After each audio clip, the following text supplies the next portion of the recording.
मित्रों, जय सिया राम। सफल जीवन के उपाय में आज हम बात करेंगे शनिदेव को तेल चढ़ाने की। शनिदेव को तेल क्यों चढ़ाते हैं और इससे हमें लाभ क्या होता है। मित्रों, प्रायः शनि से आम व्यक्ति भयभीत रहता है। भयभीत भी इसलिए रहता है क्योंकि एक राशि में सर्वाधिक समय तक इनका प्रभाव रहता है। 7.5 वर्ष तक इनकी 7.5 रहती है। इसके बाद ढैया का फल, इसके बाद कुंडली में शनि की स्थिति, 19 वर्ष तक इनकी महादशा आदि सब कुछ मिलाकर जातक को शनिदेव सबसे अधिक प्रभावित करते हैं। शनि का जातकों पर इतना अधिक प्रभाव देखा जाता है कि वे शनि की दृष्टि से बचने के लिए अनेक उपाय करते रहते हैं। इनमें से एक उपाय अत्यंत विख्यात है। वह उपाय है प्रत्येक शनिवार को शनिदेव को तेल चढ़ाना।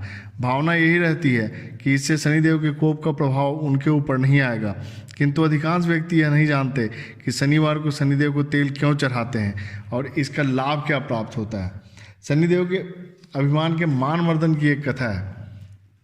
इससे आपको स्पष्ट हो जाएगा कि शनिदेव को तेल क्यों चढ़ाते हैं और इससे हमें लाभ क्या होता है। शनिदेव जानते थे कि सभी उनसे बहुत अधिक भयभीत रहते हैं। देवगण भी उनसे भय खाते हैं। उनसे दृष्टि मिलाने का साहस किसी में नहीं होता। जिस जातक की राशि पर वे आ जाते हैं, भय के मारे उसका बुरा हाल हो जाता है। मित्रों, हनुमान जी सदैव राम जी की आराधना में लीन रहते थे। वह प्रतिदिन राम सेतु के समीप समुद्र के किनारे चट्टानों के मध्य बैठ जाते। उस समय वे श्री राम का नाम जपते थे और उन्हीं में खोए रहते थे। एक दिन वे इसी प्रकार एक चट्टान पर पीठ टिकाए शांत चित्त से बैठे श्री राम के विचारों में खोए हुए थे। तभी वहाँ घूमते हुए शनिदेव आ गए। उन्होंने देखा उनके आने की आहट सुनने के बाद भी इस वानर ने उनकी तरफ किसी भी प्रकार का ध्यान नहीं दिया और पूरी तरह से शांत एवं निश्चल बैठा हुआ था। एक वानर को इस प्रकार निडर देखकर शनि को क्रोध आ गया। वे एकदम से वृद्ध हनुमान के ठीक सामने आ गए। उनका विशाल काला शरीर और चेहरे के क्रूर भाव उनको और अधिक भयानक बना रहे थे। शनि को अपनी शक्ति और प्रभाव का बहुत घमंड था, इसलिए उन्होंने अशिष्टता से हनुमान जी से कहा, अरे ओ वानर, तू कौन है और यहाँ क्या कर रहा है। हनुमान जी ने शांति के साथ उत्तर दिया, मैं श्री राम का सेवक और दास हनुमान हूँ और इस समय अपने प्रभु श्री राम के ही ध्यान में खोया हुआ हूँ, पर तुम कौन हो। इस प्रकार शनि ने अशिष्टतापूर्वक कहा कि मैं इसी समय तेरे साथ युद्ध करना चाहता हूँ, अतः उठ और मेरे साथ युद्ध कर। मैं सूर्य का परम प्रतापी और तेजस्वी पुत्र शनि हूँ। मेरे आने की आहट सुनने मात्र से अच्छे योद्धा मेरे आगे से हट जाते हैं, किंतु तूने मेरा अनादर किया है। मेरे आने की आहट सुनने के बाद भी न तो तू मेरे से डरा और ना ही मेरे लिए रास्ता छोड़ा। हनुमान जी ने विनयपूर्वक उत्तर दिया, आप वास्तव में महान प्रतापी हैं। मैं इस समय वृद्ध हो गया हूँ। मैं अपने प्रभु श्री राम के अतिरिक्त अन्य किसी भी विषय में विचार नहीं करना चाहता, इसलिए मुझे क्षमा करें। आप यहाँ से चले जाएं और मेरे ध्यान में व्यर्थ का व्यवधान नहीं डालें।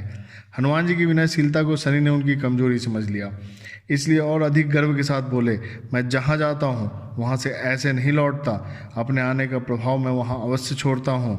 अब जब मैं यहाँ आ गया हूँ तो यहाँ से भी ऐसे जाने नहीं वाला हूँ। अब व्यर्थ की बातें ना कर और उठ मेरे साथ युद्ध कर। शनि की उदंडता कम ही नहीं हो रही थी। इतना कहने के पश्चात शनि ने अभद्र और अपमानजनक रूप से हनुमान जी का हाथ पकड़कर खड़ा करने का प्रयास किया।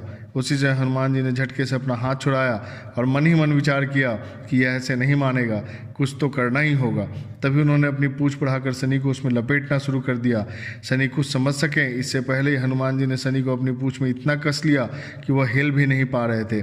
उसी समय उन्हें ज्ञात हो गया था हनुमान जी की शक्ति के आगे उनकी शक्ति कुछ नहीं है। वह पूंछ की पकड़ से छटपटाने लगे। वह गिड़गिड़ाते हुए छोड़ने की पुकार करने लगे। उन्हें लगा कि उनके प्राण संकट में आ गए हैं।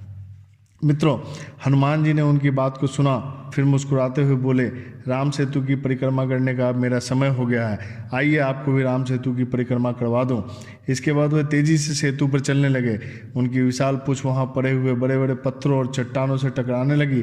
उसमें लिपटे हुए शनि भी पत्थरों से टकरा रहे थे और चीख रहे थे। हनुमान जी उन्हें सबक सिखाने के लिए अपनी पूंछ को कभी कभी जोर से पटक देते। जब राम सेतु का एक चक्कर पूरा हो गया तो हनुमान जी रुक गए। पूंछ में बंधे शनि की तरफ देखा। पत्थरों एवं वृक्षों से टकराने के कारण उनका शरीर अनेक चोटें लगने के कारण रक्त से लाल हो रहा था। पीड़ा से वह बहुत अधिक कराह रहे थे और कह रहे थे, मैंने आपके साथ जितनी उदंडता की थी उसका फल मुझे प्राप्त हो गया। अब आप मुझे छोड़ने की कृपा करें, मुझे क्षमा कर दें। हनुमान जी ने कहा, छोड़ तो मैं तुम्हें दूंगा, किंतु तुम्हें पहले वचन देना होगा कि मेरे किसी भी भक्त की राशि पर तुम नहीं आओगे। अगर आओगे भी तो उसे अपनी क्रूरता नहीं दिखाओगे, उसे व्यर्थ परेशान नहीं करोगे। अगर वचन देने के बाद भी तुमने ऐसा किया तो मैं तुम्हें कठोर करोड़ दंड दूंगा, इतना समझ लो। पीड़ा से छटपटाते हुए सनी ने कहा, मैं वचन देता हूँ कि कभी आपके भक्त की राशि पर नहीं आऊँगा। अगर गोचरवश आना पड़ेगा तो भी मैं अपनी पीड़ा से उन्हें मुक्त रखूँगा। आप मेरे वचन का विश्वास कर सकते हैं, कृपया आप मुझे मुक्त कर दें।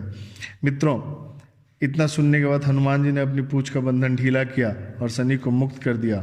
शनिदेव मुक्त तो हो गए थे, किंतु उनका शरीर चोटों से उत्पन्न पीड़ा से दर्द कर रहा था। इसमें उनकी व्याकुलता बढ़ने लगी थी। इस पीड़ा से मुक्ति के लिए वो लोगों से तेल मांगने लगे। भयवश लोगों ने शनि को तेल देना प्रारंभ कर दिया। तब शनि ने उनको वचन दिया, जिस जिस व्यक्ति ने मुझे तेल का दान दिया है उसे मैं कभी परेशान नहीं करूँगा। आगे भी जो मेरे दिवस में शनिवार को मुझे तेल देगा उस पर मेरी कृपा हमेशा बनी रहेगी। इस घटना के बाद शनिवार को लोगों ने शनिदेव को तेल चढ़ाना प्रारंभ कर दिया और आज तक यह तेल चढ़ाने की परिपाटी बनी हुई है। मित्रों, आशा करता हूँ आपको यह कथा पसंद आई होगी तथा शनिदेव को तेल चढ़ाने की महत्व भी समझ में आया होगा।